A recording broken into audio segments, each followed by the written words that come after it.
Magnificent Delusions by Husain Haqqani, continued.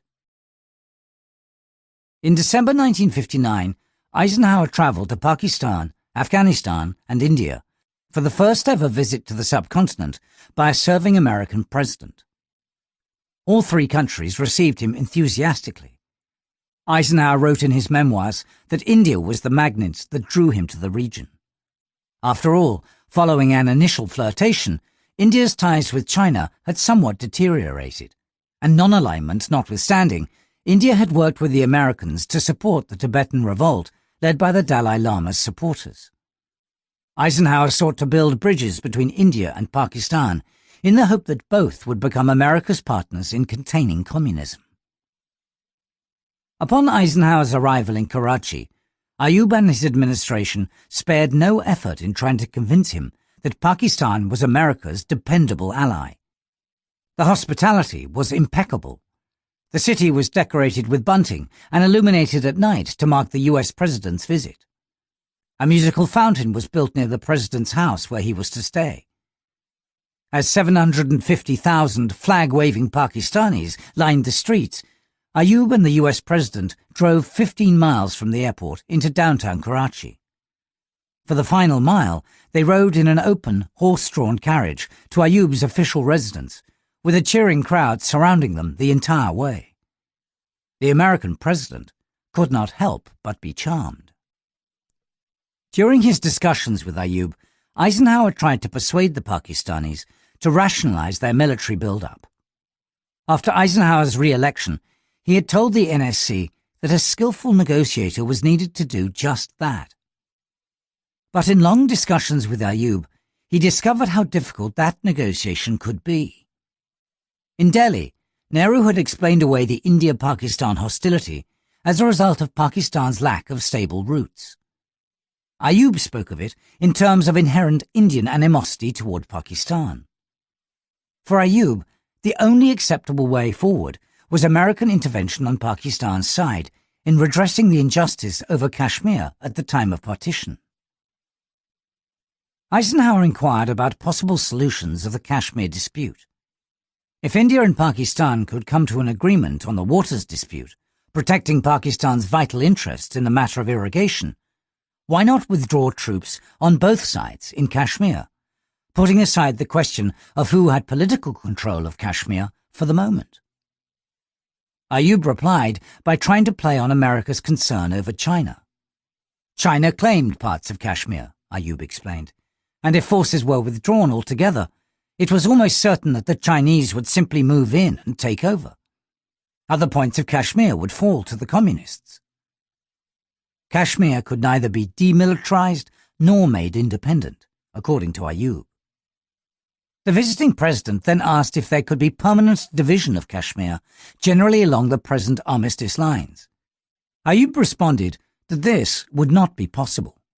Among other reasons, he said, it would mean that India would be within 15 miles of Pakistan's vital communications system. Eisenhower also tried to ascertain the validity of Pakistan's claim that Kashmir had to be part of its territory in order to ensure the supply of rivers flowing into Pakistan from Kashmir. Eisenhower wondered whether it was necessary for Pakistan physically to possess the land from which the waters of the rivers originated. After all, he pointed out, several countries, including the United States and Canada, had arrangements for the assured flow of waters. But Ayub refused to accept that what applied to other nations could apply to India and Pakistan. The problem here, Ayub explained, was the lack of confidence, because India had taken away rivers that should belong to Pakistan and upon which Pakistan's life depended. Eisenhower did not press his point. He could have pointed out that only one out of the 6 major rivers flowing into Pakistan as part of the Indus system actually originated in Kashmir. Ayub then proceeded to make his case with emotional bromides. Pakistan should not be exposed to unnecessary dangers. If it should go down, American influence in all of Asia would diminish or disappear. And Pakistan was a strong bulwark against communism. That was, in fact, the reason why it was the victim of the most vicious communist and neutralist propaganda. Eisenhower could say little but to acknowledge that the United States had sturdy allies in Pakistan and Turkey. Ayub then proceeded to argue that if Pakistan did not receive American support, the Chinese would inevitably overwhelm Pakistan as well as India. This argument was ingenuous at best, because Pakistan had already started exploring close ties with China, a fact that the American government knew. But during his meeting with Eisenhower, Ayub wanted to make the case for modernizing the Pakistani military with American money. Raising the spectre of a Chinese threat to the subcontinent was a good way of doing that. After complaining about Soviet and Chinese flights over Pakistani territory and the inability of the Pakistan Air Force to do anything about them, Ayub asked for F-104 aircraft. Eisenhower said that he was not sure about giving F-104s and asked whether F-100s might not be adequate. A US general traveling with Eisenhower commented that the F-100 was a good plane and had recently been provided to the Germans.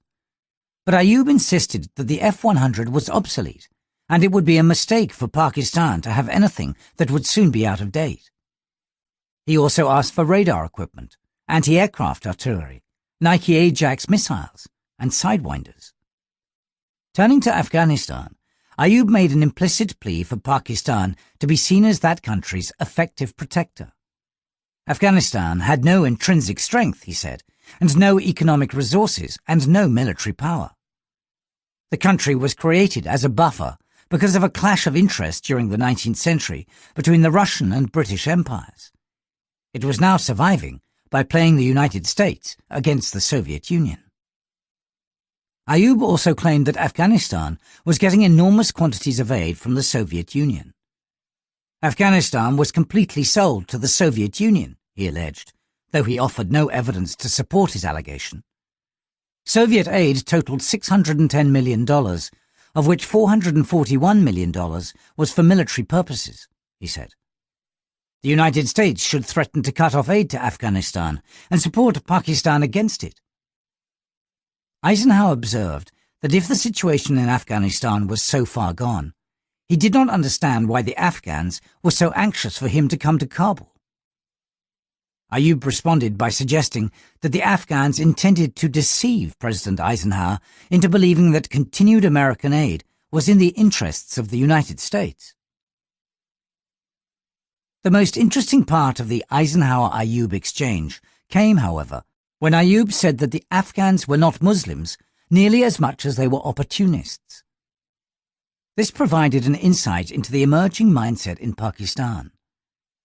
Afghans had been Muslim for longer than several ethnic groups in Pakistan.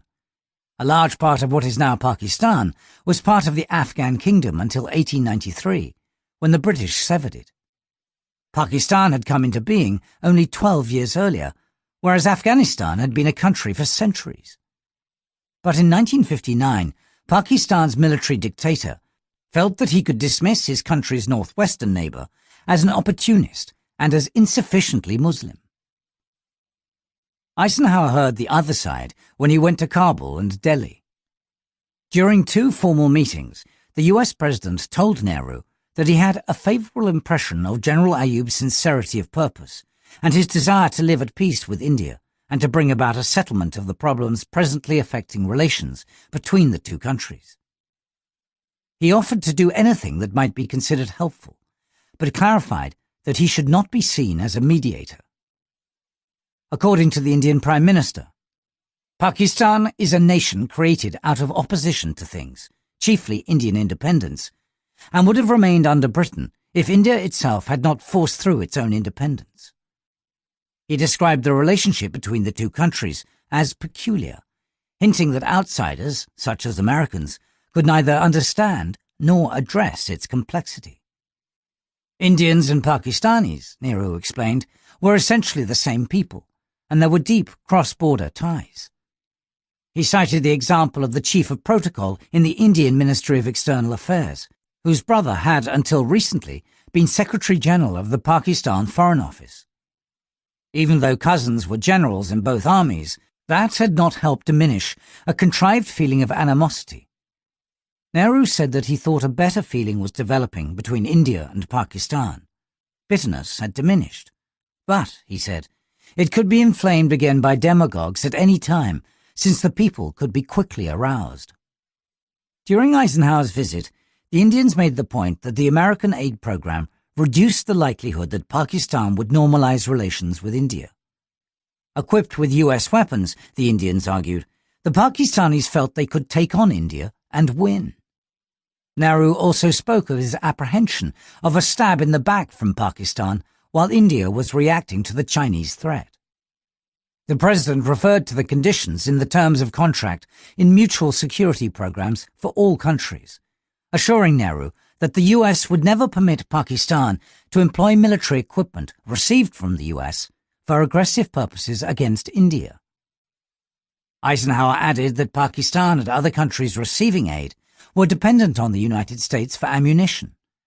They could not carry on aggressive action for more than a week without US support, which would be immediately stopped in such situations. He spoke of convincing assurances given by President Ayub that the last thing his government would wish would be to attack India in light of the fact that the real danger to both countries came from the Sino-Soviet bloc. Eisenhower then expressed that Ayub had impressed him as progressive, forward-looking, and deeply concerned with the welfare of his people. Within a few years, each one of his statements was put to the test. Pakistan initiated war with India a few years later, and the military action lasted 17 days, at least 10 days more than Eisenhower had anticipated. Pakistan reacted to an American arms cutoff by turning to the Soviet Union and China. Widespread rioting against his rule all over Pakistan challenged Ayub's progressive credentials. But at the time, the assumptions Eisenhower shared with Nehru shaped American policy. As he recalled his 3-week trip through Europe and South Asia, Eisenhower must have realized that he had disagreed with Ayub on all substantive issues. He had not found the Indians bent upon Pakistan's destruction, and the Soviets had not run over Afghanistan. But Eisenhower liked Ayub, so the details of Ayub's views did not change the American president's impression of him. This became clear when Eisenhower met with Generalissimo Francisco Franco of Spain in Madrid on his way back to the United States. Reviewing his trip, Eisenhower spoke of America's starry-eyed and academic types of liberals who criticized General Ayub when he seized power via a military coup. But the US president felt that one can see everywhere in Pakistan improvements and a quite happy attitude. In Eisenhower's opinion, Pakistan's progress was demonstrated by the huge crowds of friendly people who turned out in Karachi to welcome him. He did not, however, explain how a huge welcoming crowd attested to the progress of the country's multitudes. After all, it could as easily have pointed to people not having much to do, or the authoritarian regime's ability to generate a gathering. But Eisenhower felt that the whole Pakistani nation was strongly anti-communist, and that alone was enough to make him very fond of it. However, the US government found no evidence that Pakistan faced an immediate Soviet threat, or that the Soviets supported an aggressive Afghan posture against Pakistan. There was also no evidence of China preparing to militarily assert its territorial claims against Pakistan. Nonetheless, the Eisenhower administration approved a phased program to modernize the country's air force anyway. Orders were soon placed with the Lockheed Corporation for the first squadron comprising 12 planes of the F-104 Starfighter high-performance supersonic interceptor aircraft on behalf of Pakistan, paid for with US funds. By the end of Eisenhower's term as president, the United States had helped Pakistan's army equip 4 infantry divisions and 1.5 armored divisions, including M47 Patton tanks. Barracks had also been built with US money for 25,000 troops, as well as new cantonments at Karian and Jhelum. The United States had provided 12 vessels for the Pakistan Navy, including destroyers and minesweepers. The Pakistan Air Force had received 6 squadrons of aircraft, including 3 fighter-bomber squadrons and 1 squadron each of interceptor day fighters, light bombers, and transport planes. The election in 1960 of John F. Kennedy as President of the United States led to closer ties between India and the United States. Even as a Democratic senator from Massachusetts, Kennedy had questioned America's embrace of Pakistan at the expense of close ties with India. In an article in Foreign Affairs, he had called for a reassessment of those American aid programs which have reflected an ill-conceived and ill-concealed disdain for the neutralists and socialists. For Kennedy, neutralism and socialism in India's democracy represented the free world's strongest bulwarks to the seductive appeal of Peking and Moscow. Liberal economist John Kenneth Galbraith arrived as ambassador to India soon after Kennedy's inauguration. He spoke effusively about democratic India being America's natural partner. This led to strong protests from Pakistan that a neutral nation was being given preference over an American ally. By now, Ayub had consolidated control over Pakistan's media through a Ministry of Information and Broadcasting, through which media criticism was easy to generate or turn off for political effect. Conscious that the Americans responded to how they were perceived, a major media offensive was launched against the Indo-American Entente. The government-owned Morning News, for example, lambasted the Kennedy administration for wooing Nehru. Ignoring Eisenhower's munificence toward Pakistan, an editorial in the paper argued that the new president had only accentuated the tendency of Eisenhower to court those whom Moscow supported. America obviously does not want to be left behind in the race to woo Pandit Nehru, it said, sarcastically referring to the Indian leader with his Brahmin title. In fact, Mr. Kennedy has scored a lead over Khrushchev by conferring upon the Indian Prime Minister the mantle of leadership of Asia and Africa, wrote the editorialist, echoing the sentiment in other newspapers. Officials chimed in with suggestions of a possible conspiracy, which they knew to be false.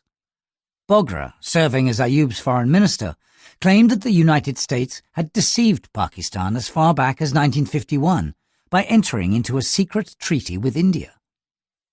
Coming from someone who served as a poster boy for US-Pakistan alliance during the 1950s, this conspiracy theory was bound to gain traction. Thus, Pakistani public opinion was fully mobilized against the possibility of Americans preparing to desert Pakistan. Veiled threats of Pakistan turning to China and the Soviet Union for its security accompanied the criticism.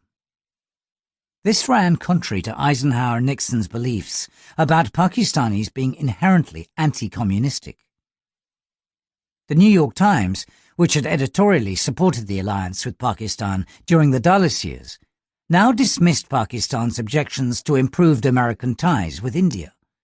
Pakistan's dissatisfactions with the United States are as much psychological as anything else, observed an editorial. But these Pakistani protests did have the effect of tempering the Kennedy administration's handling of Pakistan while it strengthened relations with India.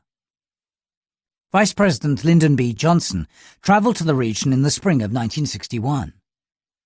His mission was not only to generate goodwill for the United States, but also to persuade the Indians and Pakistanis that their policies need not be a zero-sum game. Just ahead of his visit, Ayub had appeared willing to provide troops for a multinational force for Laos, where a communist insurgency threatened the US-backed government.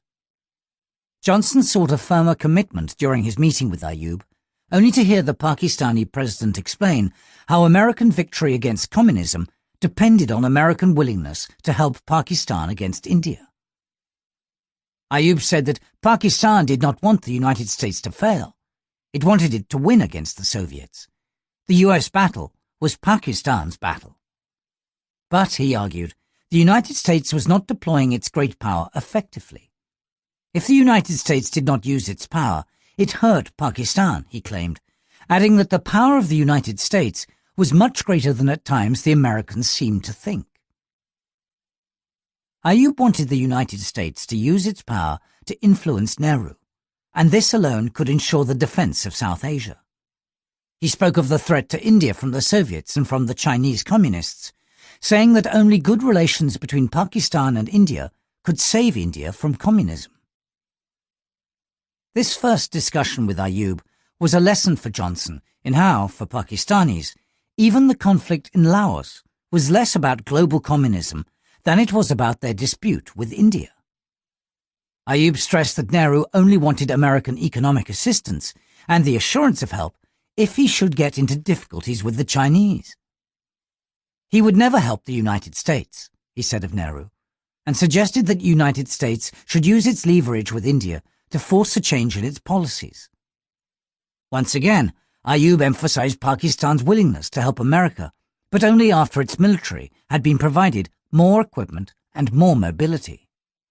Looking back, it seems that Ayub's script for conversation with American leaders seldom changed. He spoke to Johnson passionately about Kashmir, just as he had briefed Eisenhower 18 months earlier. He then repeated himself when he met Kennedy in Washington later that summer. Following up on his earlier offer, the United States had asked Pakistan to prepare a battalion to send to Laos. But at that time, Ayub said that he had concluded a battalion could do nothing but get itself lost. He would rather send a brigade so that it could fight well as a more integrated group. But according to Ayub, Pakistan could not discount the threat on its borders with India and Afghanistan. If only the Americans pressured India, he argued as before, it would give in to Pakistani demands over Kashmir. Then Pakistan would be free to join the Americans in defending the free world. Kennedy retorted that he did not believe the Indians were going to march on Pakistan. They already had what they wanted in Kashmir. Ayub responded by saying that the point was that India wanted to neutralize all Pakistan. In answer to Kennedy's questions of how that would help India, Ayub said that it was clear from the Indian army deployments that they regarded Pakistan as enemy number one. The discussion that followed reflected the huge gap in Pakistani and American thinking over regional issues. According to the record of the conversation, Kennedy said he could understand India's desire, especially Nehru's, to hold on to what they had in Kashmir. He could also understand India's force being placed there to keep out Pakistan, which had irredentist feeling. But Ayub insisted that Kashmir was a test. If India should settle with Pakistan on Kashmir, it would mean India wanted to live at peace with Pakistan, he argued. Ayub described Kashmir as the manifestation of India's hostility toward Pakistan.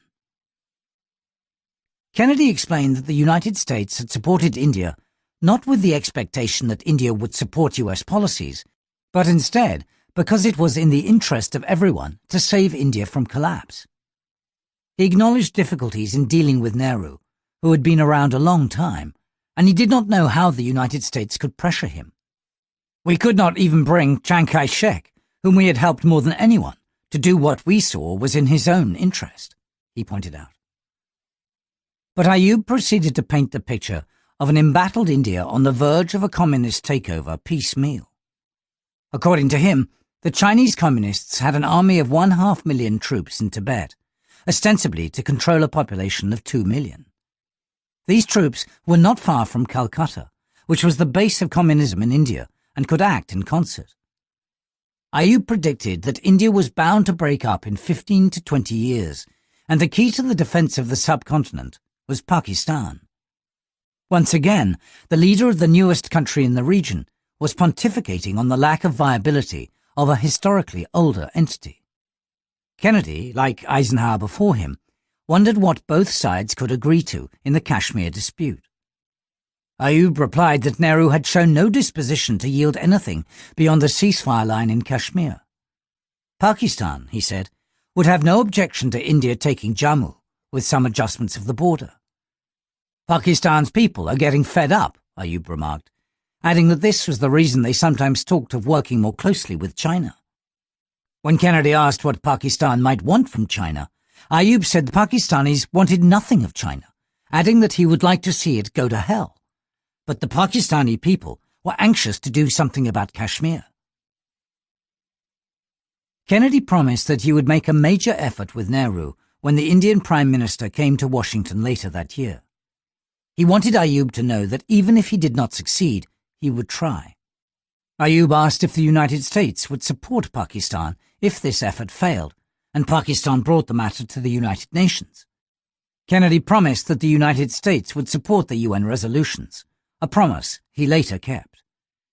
As with Eisenhower, Ayub also spoke critically of Afghanistan and asked Kennedy for US support in keeping the Soviets out of Afghanistan. Thinking that personal goodwill would help change Ayub's stance, Johnson invited him to his ranch in Texas. Because the vice president had been warmly received in Pakistan, he decided that equally warm hospitality would convince Ayub that Americans had Pakistan's best interests at heart. In this effort, Air Force officers and men stationed at a nearby base complained that they were ordered to appear with their families to augment the crowd on Ayub's arrival. When reports of that complaint reached the media, an Air Force public relations officer said the men weren't ordered to show up, but instead were encouraged to do so. A colonel even advised the press that reporting on the episode would be unpatriotic.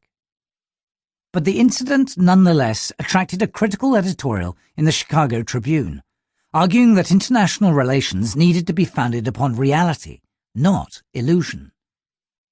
It is no service to Pakistan or President Ayub to lead his countrymen or him to believe, contrary to fact, that the presence here of the Pakistani president has filled the American people with joyful excitement, the paper said. That is simply not true. The paper cautioned that the faked appearance of enthusiasm for Ayub in Texas could lead the Pakistanis to believe that their exaggerated expectations have the support of American public opinion. But, the article stated, the Pakistanis are destined to be disappointed. Ayub's optimism did, in fact, rise as a result of his visit. Although Kennedy had refused to back away from his agenda of closer ties with India, Ayub had returned home with assurances of continued military and economic assistance. There was also the possibility of an American role in resolving the Kashmir dispute. In a somewhat overconfident mood, Ayub decided to get tough first with Afghanistan, shutting down Afghan consulates in Pakistan and demanding that Afghanistan close its own within 2 weeks. American diplomats got worried about the prospect of Soviet involvement and scurried to help de-escalate tensions. Ayub kept pressing for similar American diplomatic efforts between India and Pakistan. Earlier, the dispute over irrigation waters had been resolved with the US-backed Indus Waters Treaty, signed in 1960, which enabled Pakistan and India to share the 6 rivers flowing into Pakistan from the north, with the World Bank providing funding for Pakistan to build dams and storage capacity. The Americans saw the Indus Treaty as a great success of rational problem-solving in the subcontinent. They would have liked a similar approach in Kashmir. Kennedy sought the advice of the best and brightest that he had assembled around him, but none of them seemed convinced of the case for getting more deeply involved on Pakistan's side. McGeorge Bundy, the National Security Advisor, had tasked Robert Comer, a 15-year CIA veteran, with evaluating the developments in South Asia. Many saw Comer as the model of what novelist John le Carré described as an intellocrat, an intelligence man armed with information commanding a theatre of war from his desk. Comer's acerbic memoranda and arguments during the Vietnam War earned him the nickname Blowtorch Bob. Comer wrote a comprehensive memorandum for Bundy on US-Pakistan relations, arguing that Pakistan's exclusive focus on India militated against its usefulness as an ally against China or the Soviet Union. Our basically different views on how to deal with the Afghan, Kashmir, and Indian problems have been apparent in the series of exchanges the new administration has had with Ayub, he wrote. Ayub's main concerns are Pakistan's position versus Afghanistan, and especially India. Comer added, concluding that Pakistan viewed its alliance with the United States primarily as insurance against Indian and Afghan threats, and as a means of leverage. The American official sympathized with Pakistan's concerns as the weaker power on the subcontinent, fearful of eventual Indian attempts to reunify it. He also saw some merit in Pakistan's case on Kashmir and Pashtunistan. But to the extent Ayub uses his alliance tie to push us into supporting his forward policies vis-à-vis India and Afghanistan, Comer observed, he forces us into a position which runs contrary to our larger strategic interests in the area. In his view, Americans tended to lean over too far in their concern, lest we offend a staunch ally. They had failed to get across to Pakistan the limitations on, as well as the benefits from, US support. Ayub seemed to think that the United States was so attached to him as an ally that he can pursue his own aims with renewed vigour and drag us along with him. But other than some highly important facilities, the United States had received nothing from showering largesse on Pakistan, except a paper commitment to SEATO and CENTO, on which it is hard to see how Ayub could effectively pay off in more than peanuts. Blowtorch Bob concluded that Pakistan's chief preoccupation will long remain India, but if the United States had to choose among the countries of the subcontinent, there is little question that India, because of its sheer size and resources, is where we must put our chief reliance. Although the Ayub regime was seen as more pro-Western than the Indians, it was questionable whether most Pakistanis are really less neutralist than Indians. Comer posed the question that many have asked frequently since. Are we more interested in a Western-oriented, weak ally, or a strong, neutralist India able to defend its own national interests, which happen to broadly coincide with ours? Inverting Jinnah's postulate that had guided all Pakistani governments in their policy toward the United States, he remarked, in the last analysis, Pakistan needs the US connection more than we need it. In essence, Washington needed to stop showering Pakistan with aid and deal with it on a more realistic basis. Although Kennedy himself agreed with some of Comer's arguments regarding military aid, his administration still supported economic assistance. As a result, Pakistan received $169.1 million in development aid in 1961 and $403.4 million in 1962. But the US president was dubious about giving more jets to Pakistan and was extremely reluctant to give any new commitments of military aid. He even asked, like Eisenhower, why the United States got into multi-year commitments about providing specific weapon systems to countries like Pakistan in the first place. Pakistan's military had become totally dependent on American equipment obtained as aid, whereas India bought weapons from multiple sources. But that balance was seriously upset when, in October 1962, India went to war with China along their disputed Himalayan border. The United States then initiated an urgent air shipment of military supplies to India. The US-supplied materiel included anti-personnel mines, machine guns and their ammunition, mortars and radios. Although these were aimed at reinforcing Indian resistance against the Chinese communists, Pakistan immediately protested against what it described as the American arming of India. As an American ally, Pakistan claimed, it had a right to be consulted before supplying weapons to its enemy. There was clamour in the Pakistani media for the government to take advantage of India's misfortune and settle the Kashmir issue by force.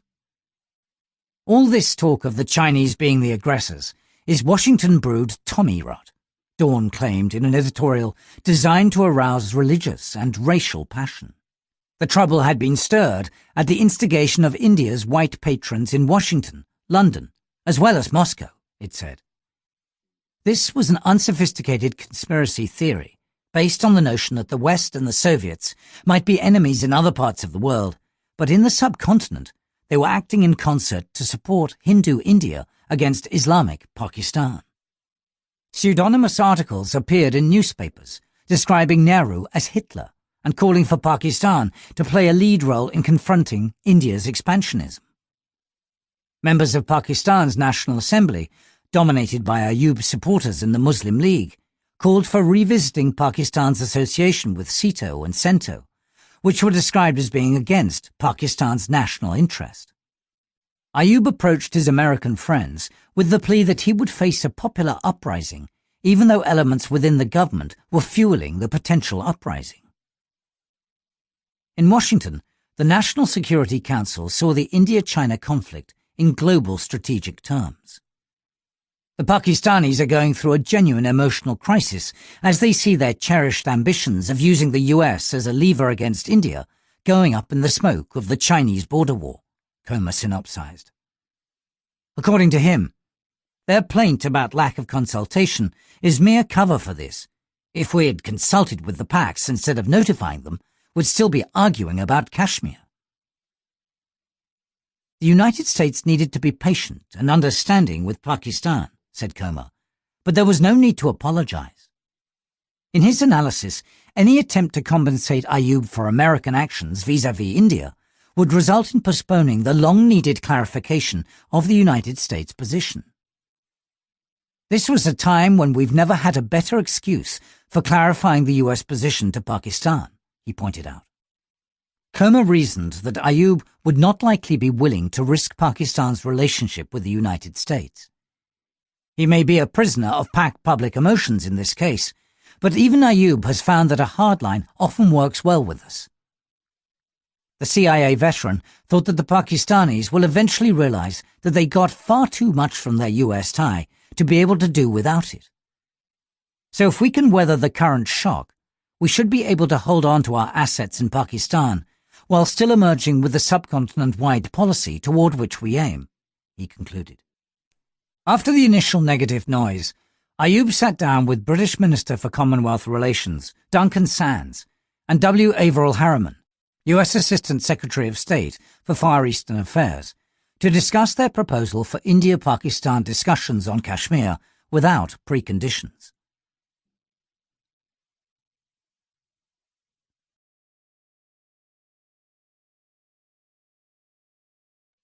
Ayub turned down the idea of direct dialogue with Nehru, but accepted a meeting between cabinet-level representatives from both countries. Harriman noted that he and Sands had made it plain to Ayub that Pakistan's demand for a plebiscite in Kashmir could not be fulfilled and that the Vale of Kashmir, controlled by India, could not be transferred to Pakistan. But the Indians understood that they had to make certain concessions beyond the present ceasefire line, though the Americans and the British could not assure Pakistan of the nature of these concessions. Ayub accepted this situation, according to Harriman, and recognized that the negotiations on Kashmir might last a considerable time. From America's perspective, however, it was positive that India and Pakistan would now start talking. The negotiations began soon and lasted 6 rounds. India designated its Minister for Railways, Swaran Singh, a good-humoured Sikh politician, as its negotiator. Pakistan's representative was Zulfikar Ali Bhutto, the charismatic scion of a land-owning Sindhi family who served as Minister for Natural Resources in Ayub's cabinet. Both men went on to become their country's foreign ministers. Bhutto also obtained wide popularity in Pakistan when he dissociated with Ayub and was elected Prime Minister once the country held national elections years later. Ayub had decided to move Pakistan's capital from Karachi to a new city, Islamabad, which was to be built near the garrison town of Rawalpindi. Until the construction of Islamabad was completed, Rawalpindi would serve as the interim capital. The Indian delegation arrived in Rawalpindi for the first round of talks 2 days after Christmas in 1962. That very day, Pakistan announced that it had reached an agreement with China to settle their boundary, which involved Pakistan giving up part of Kashmir to China. For the Indians, this represented bad faith on the part of Pakistan. An assurance from Ayub that the timing of the announcement was inadvertent saved the talks, but the discussions still went nowhere. During the course of negotiations, India offered changes in the ceasefire line that would have added 1,500 square miles to Kashmir's territory controlled by Pakistan. But the Pakistani negotiators rejected the proposal because it would still leave an overwhelming Muslim population of Kashmir under Indian rule. The British and the Americans proposed third-party mediation, which India rejected. Kennedy had thus kept his promise to Ayub to try to address the Kashmir dispute. Secretary of State Dean Rusk reported after travelling to both countries that there is little evidence of a desire in either Pakistan or India to work hard toward a general reconciliation which would involve major concessions on Kashmir. According to Rusk, nothing less than a Franco-German type of reconciliation is likely to work. India is more ready for this than Pakistan. The latter appears most reluctant to ease pressures on Kashmir by discussing or agreeing on other questions prior to a Kashmir settlement. Rusk seemed to have understood the heart of the matter. Pakistan pretends to be convinced that India has never accepted partition and seeks the disappearance of Pakistan, he observed. The assassination of John F. Kennedy on November 22, 1963, shocked the world. But it also affected US-Pakistan relations. Johnson's priorities as president reflected to domestic matters. In foreign policy, he tended to defer to the national security professionals. Bundy, the national security advisor, and Robert McNamara, the Secretary of Defense, led Johnson into an expanded war in Vietnam. John McCone, Director of Central Intelligence, and Lieutenant General Gordon Blake, Director of the National Security Agency, were instrumental in persuading the president of Pakistan's indispensability in intelligence gathering. In a meeting with Bundy and McCone on November 30th, Johnson brought up the question of Pakistan. McCone spoke of the intelligence community's view that the relationship with Pakistan was of the greatest importance. They did not want efforts at regional balance to jeopardize the operations of the communications intercept facility at Badr Bahr. Johnson expressed the greatest of confidence in Ayub and voiced the feeling that Ayub had drifted away because of the thought that we would abandon him in favor of India. He directed his team that this should be corrected in a most positive manner. The Johnson administration's overtures encouraged Ayub to believe that Americans had reverted to recognizing Pakistan's importance as an ally. Only months beforehand, the United States had been upset with Pakistan's decision to start civilian flights to and from China. In response, the United States had held back a $4.3 million loan for airport improvement over this China-Pakistan civil aviation agreement, which provided China air travel access to the non-communist world for the first time. Regular flights had started between Canton and Shanghai in China and Karachi and Dhaka in Pakistan. The Chicago Tribune cited Pakistan's decision as an example of the limits of foreign aid as leverage in America's relations with other countries. Not even a $2 billion handout was able to keep one Asian ally in line, it lamented. When Johnson attempted to offer reassurance that Pakistan would not be abandoned in favor of India, Ayub interpreted that as a signal that American aid would not be interrupted on account of Pakistan's continued engagement with China. Acting on this misunderstanding, Ayub went on to tell General Maxwell Taylor, chairman of the Joint Chiefs, that the United States should stop its aid to India, as it would not be used against Communist China, but instead to intimidate smaller neighbors. The United States held Pakistan's interests too cheap, he said, telling Taylor that we will fight for this land of ours. Taylor interpreted that as reiterating Pakistan's willingness to fight communism. In fact, Ayub was talking about fighting the Indians. Ayub had settled on a three-part strategy.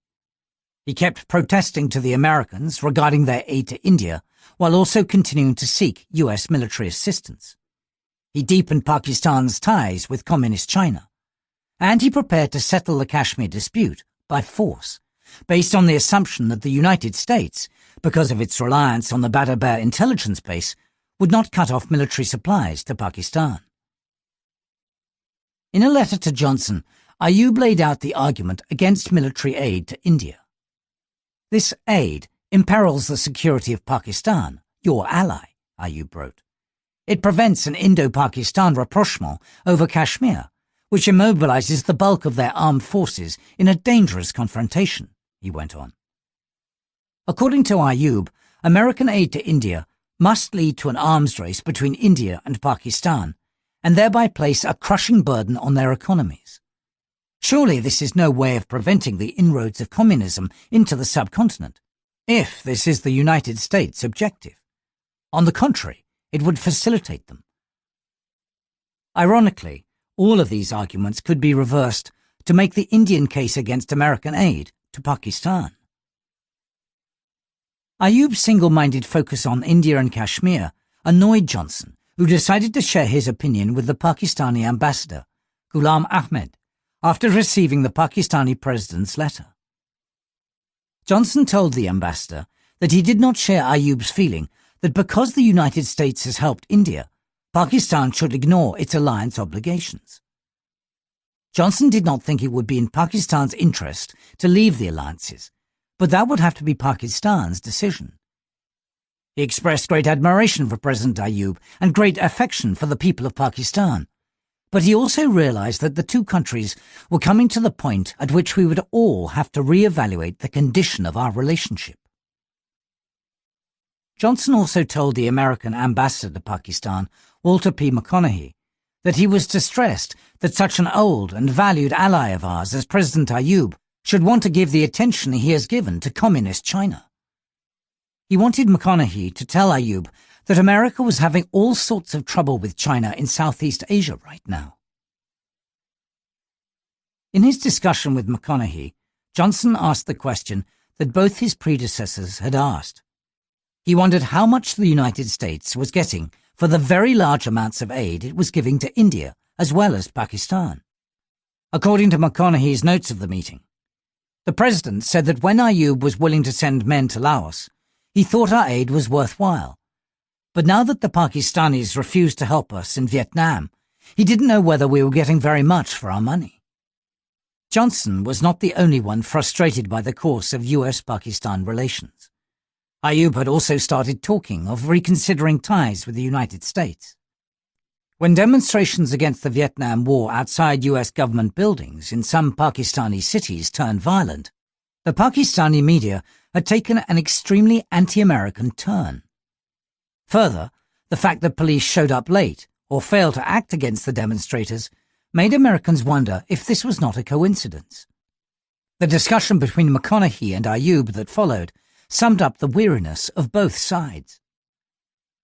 The US ambassador spoke of the Chinese Communist challenge, stating that the Chinese Communist shadow would be even longer and more ominous than the Soviet one for the next few years. As the reported North Vietnamese attack on an American Navy vessel in the Gulf of Tonkin had occurred only a few days earlier, the United States thought it was entitled to ask our allies, and indeed every free country, to stand up and be counted in the current dangerous confluence of events. McConaughey expressed disappointment that Pakistan had not yet seen fit to make even a token non-strategic contribution in Vietnam. Ayub confirmed that Pakistan would not be able to contribute in Vietnam because of its vulnerability in relation to India. McConaughey asked Ayub how a token contribution in the non-military field would represent any enlarged political or military commitment. Ayub's response, that his people would not understand, elicited an angry retort from the career American diplomat. If the people did not understand, he replied, it would be because of the conditioning they had received in recent months from official and other public news media. At this time, Ayub also conveyed to the United States his intention to re-examine Pakistan's tie to SEATO. He told McConaughey that Pakistan had never had a deep intrinsic interest of its own in SEATO anyway. Pakistan had joined in 1954 only as a cooperative gesture to the United States, and was now embarrassed by her current inability to pull her weight in the organization because of liabilities nearer home, he explained. The State Department read this as a reflection of two already apparent trends in Pakistan's foreign policy. The country was pulling away from alliances, and it was trying to narrow its relationship with the United States to bilateral interchange. But if Pakistan revised the terms of its relationship, the United States would naturally do the same. Americans interacting with Ayub at the time saw no realization among Pakistani officials that there would be consequences for Pakistan if they were to back out of alliance commitments. Ayub and other Pakistani leaders had succeeded in repeatedly getting the Americans to give aid without asking for an immediate return, which had made them oblivious of the possibility of the United States turning around and someday saying no. Little had obviously changed since the days of the Korean conflict, when Pakistan's leaders had made a similar argument. Since then, the United States had invested heavily in increasing the size of the Pakistani armed forces, which, by the summer of 1964, had reached a strength of around 250,000 troops. Economic, military, and food aid to Pakistan between 1950 and 1966 totaled $5 billion. Large loans from international financial institutions, such as the World Bank and the Asian Development Bank, provided additional capital during Ayub's decade of direct military rule, leading to GDP growth averaging 5% annually. But for Ayub and his generals, supported by many civilians, this was not enough. Pakistan had to secure its rights in Kashmir before and above all else. Because the Americans were unwilling or unable to ensure that the Kashmir dispute resolved in Pakistan's favour, Pakistan would use the means available to it, including those the Americans provided ostensibly for a different enemy. The calculus in Rawalpindi was that the Indian military was relatively weak, especially after the conflict with China, and Pakistan was stronger than it would likely be in the future. American-made Patton tanks and F-86 and F-104 aircraft were superior in quality to the equipment in the Indian arsenal. If Pakistan could get a military-induced solution to the Kashmir imbroglio, now was the time. The death in 1964 of Nehru, the only prime minister India had since partition, provided Ayub with an opportunity to test his theory that India might break up within 15 to 20 years. In what was named Operation Gibraltar, Pakistan helped exacerbate Muslim unrest in the Indian-controlled parts of Kashmir. Ayub's strategic minds had developed the doctrine of irregular warfare as a tool for reducing the crucial nature of the initial battles of Pakistan. Under this doctrine, armed infiltrators were sent into Kashmir in August of 1965, hoping to ignite a wider uprising. If everything went according to plan, Pakistan's regular forces would enter Kashmir triumphantly in Operation Grand Slam. The Indians would then either sue for peace, or the US-led international community would force a settlement of the Kashmir dispute in favour of Pakistan. But the plan had a critical flaw. It did not take into account the possibility that India may widen the conflict along Pakistan's international borders, denying Pakistan victory in Kashmir and forcing it to defend its own territory. Ayub had also misread the likely American reaction. Robert Comer described the situation for the US president in his usual colourful style. "Kashmir is still bubbling merrily and could blow up," he wrote on August the 29th, 1965.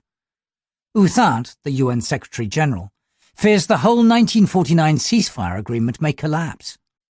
He wanted to report blaming the Pacs for starting the mess, but the Pacs threatened to withdraw from the UN if he did. Nor are the Indians too eager to take Kashmir to the UN, lest the whole question of its status be reopened, which is what the Pacs want.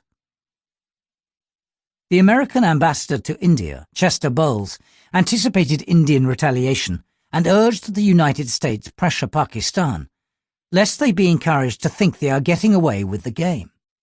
In addition, Comer referred to intelligence reports that both the Kashmir infiltration and the earlier run of Kutch affair are part of a well-organized plan to force a Kashmir settlement. The run of Kutch had been an India-Pakistan background a few months earlier, and the United States had helped refer that dispute about demarcation of borders to international arbitration. The Americans had clandestinely obtained the Pakistani military plan and knew that it had been shared with the Chinese. Although his advisers asked for robust intervention to prevent a full-blown India-Pakistan war, Johnson decided that it would be better for the United States to sit it out. Secretary of State Rusk shared with the president his fear of communal rioting in Kashmir and across the subcontinent. He suspected that millions could be killed and wanted the United States to make every effort to stop the fighting. The Pakistanis had started the current affair with a massive infiltration of several thousand men, Rusk told Johnson, adding, "Then the Indians crossed the ceasefire line in a mop-up operation, especially to pinch off a dangerous salient." According to him, the Pakistanis had escalated the conflict by throwing in their regular army to cut the road to Srinagar. Johnson said he wanted to be very cautious about anything the United States said. First, both sides wanted us to threaten them so they could be martyrs, he observed. Second, both would use US equipment if they needed it, regardless of what we said. His proposed solution was to ask Britain or someone else to talk to both sides while the Americans should get behind a log and sleep a bit. The president said he had found out over the last few months how little influence the United States had with the Pakistanis or Indians. Russ felt that the United States had to remind both the Indians and the Pakistanis that American arms were not for the purpose of fighting each other. On September the 6th, India retaliated by widening the war along Pakistan's international border, forcing Pakistani troops to defend the cities of Lahore, Kasur, and Sialkot. Pakistan's dreams of liberating Kashmir had gone up in smoke. Now it was a question of defending Pakistan. In discussions with American diplomats, Ayub acknowledged that the war had begun as a result of Pakistan's forays in Kashmir. But this did not stop him from seeking American intervention on behalf of Pakistan and the Pakistanis from feeling aggrieved when its Western allies did not help it in war. As was often the case, the Pakistanis debated their American interlocutors, invoking history selectively.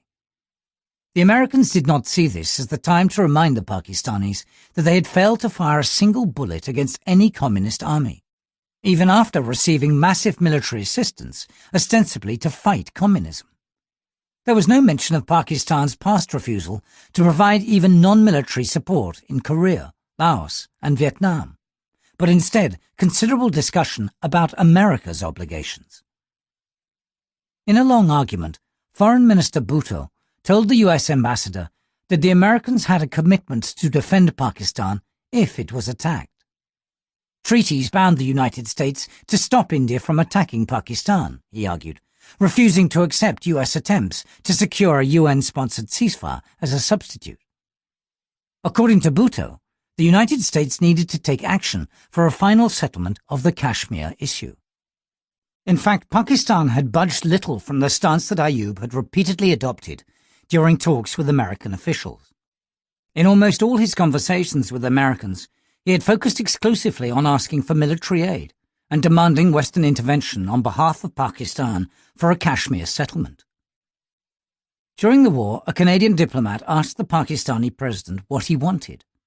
He replied, "We want Kashmir, but we know we can't win it by military action.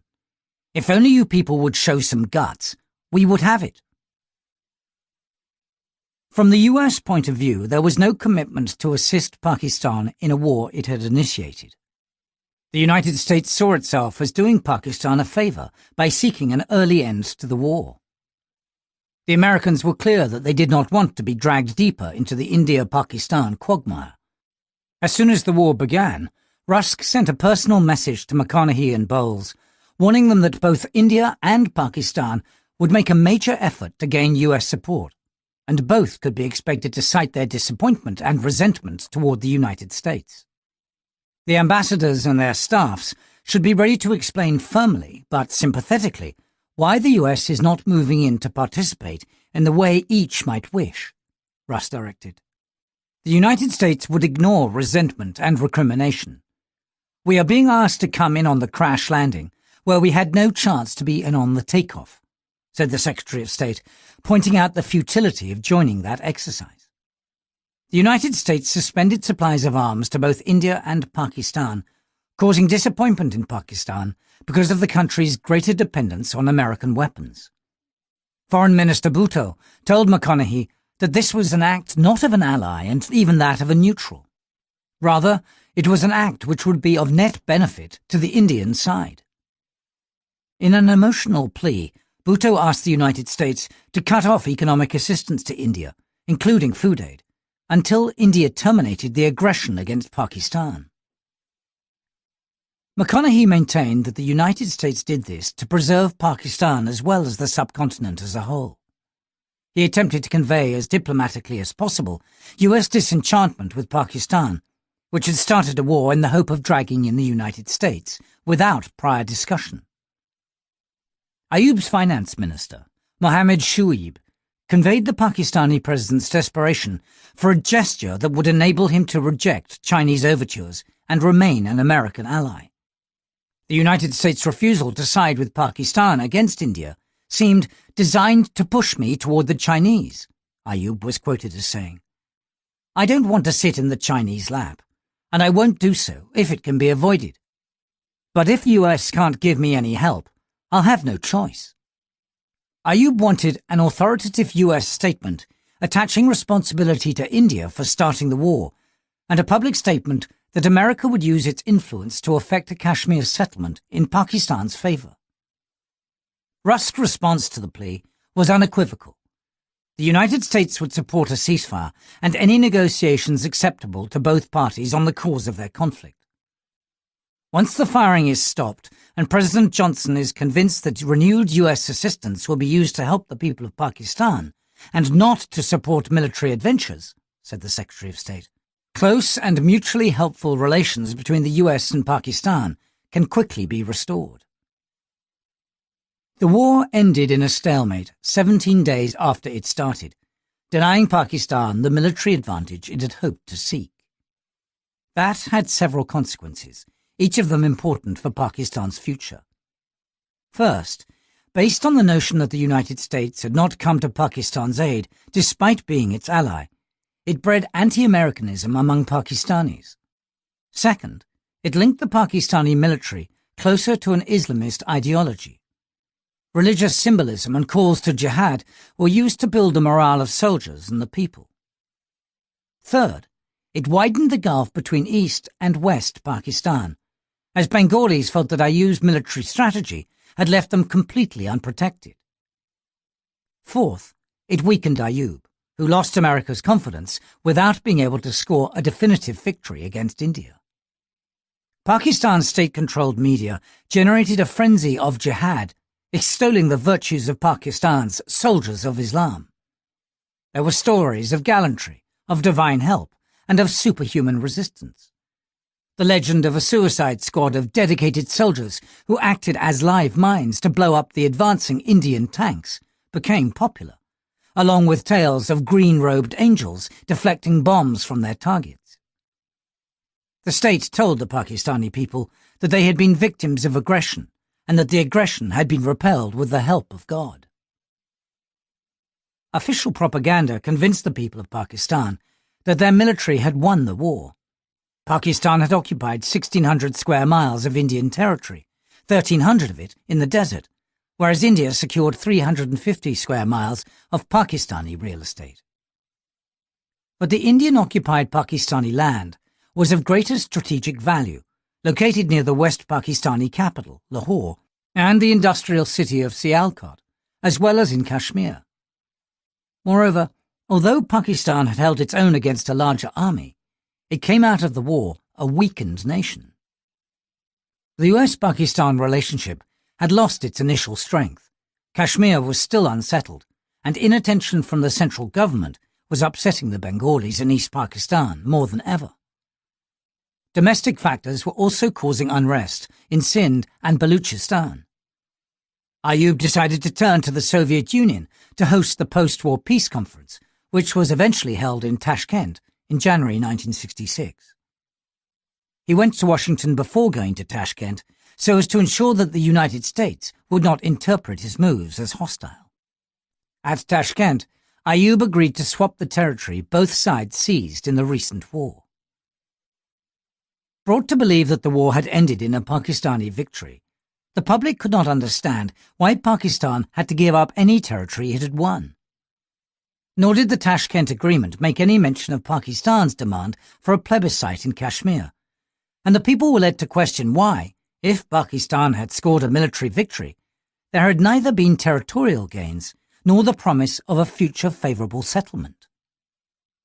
Bhutto resigned from the cabinet and led Ayoub's critics to suggest that political surrender at Tashkent had converted a military victory into defeat. The United States observed and documented the attacks on its consulates and information centers in the wake of the war. As a result, there was a general decline in support and sympathy for Pakistan throughout the US government. Meanwhile, in Pakistan, conspiracy theories were on the rise. An article in London's Telegraph claimed that the CIA had started the India-Pakistan war to get rid of Ayoub. US intelligence suspected that Bhutto had been behind that story. In a document titled Pakistani Gamesmanship, Comer listed for National Security Advisor Bundy events that pointed toward an orchestration of anti-Americanism. Our Pak friends have sent pictures to Turkey of the way the Karachi mob damaged our USIS installation. Show Turks how to deal with US facilities, he said sarcastically. Then he pointed out that the mob in Karachi carried handbills containing the Telegraph article. Comer also spoke of a newspaper story in Pakistan that the Pakistani government had placed. The story claimed that the State Department instructed the US press to play down Indian defeats in an effort to make US Congress think that India could stand up to China. Also significant for Comer was an intelligence report that Bhutto had distributed among Pakistani officials. 300 copies of the book The Invisible Government, written by journalists David Wise and Thomas Ross. The book detailed the CIA's clandestine operations in several countries, including Iran. It contained previously unpublished information about the Badaber facility near Peshawar. If Bhutto had, in fact, distributed copies of the book among officials, this meant that he wanted to question Pakistan's secret relationship with US intelligence. If the allegation of his role in distributing the book was false, however, someone in Pakistan's establishment was gunning for him and feeding false information about him to the US Embassy. According to Comer, the US Embassy in Pakistan doubted that Pakistan's government had an exaggerated idea any longer of the importance of Peshawar, Badaber, to the US, since the recent record of our aid hold-ups must convince them that they can't use Peshawar as a decisive lever. Although 6 smaller US intelligence installations in Pakistan had been closed down because of petty irritations, the embassy did not fear closure of the Badaber base. Comer, more realistic than the embassy, thought that the Pakistanis were convinced the intelligence facilities they hosted were much more important and thus would use it as a lever soon. In his view, the United States would not be able to convince the Pakistanis to play ball unless we confront them continually with the prospect of losing all US support.